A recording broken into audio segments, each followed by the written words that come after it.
I'm nobody. Who are you? Are you nobody too? Then there's a pair of us. Don't tell. They'd advertise, you know? How dreary to be somebody. How public, like a frog, to tell one's name the livelong June to an admiring bog. I'm Nobody. Who are you? By Emily Dickinson.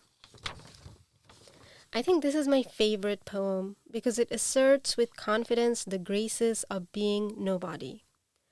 At a time when it is difficult not to look around at everyone else, to conclude with dejection that everyone else is doing something interesting while I am still just a nobody, with no particular accomplishments to hang up on my Facebook page and worse on my LinkedIn, this poem starts out with a vigorous, confident exclamation, I'm nobody.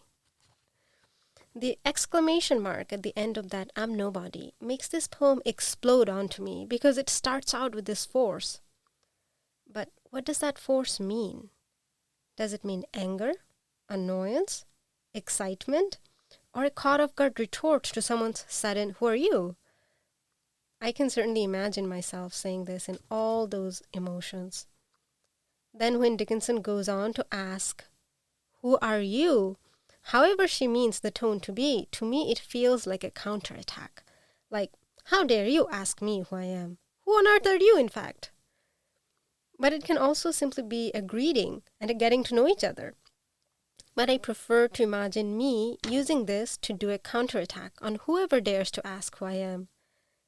Then there comes the recognition of kindredship and nobodiness. What is most comforting is the way Dickinson describes what it is like to be a somebody. Dreary. It often seems like people who are somebody have it good somehow. But Dickinson presents a different perspective.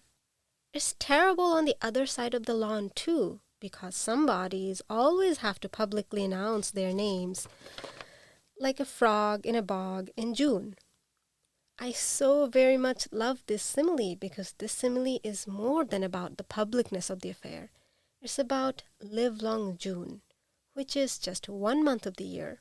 But the frog telling its name doesn't know that, because for the frog, that 1 month is its whole life. And the reach of the name-telling is only the little bog in this vast world, but for the frog, that is the whole world. So the frog is forced to tell its name, whether aware or unaware that the world and time is so much bigger, and that in the grand scheme of things, it doesn't really matter. At least, nobodies have access to that knowledge instead of having to be so wrapped up in that smallness. In fact, I wonder what it is like for a frog talking in a bog. I have never been to a bog, but I have looked up the sounds of bogs. It made me ask, do the sounds of a frog travel easily or get drowned out in a bog? Do frogs have a quiet audience or do they have to compete with other sounds? It isn't easy to be a frog in a bog. These are the thoughts I have while reading this poem.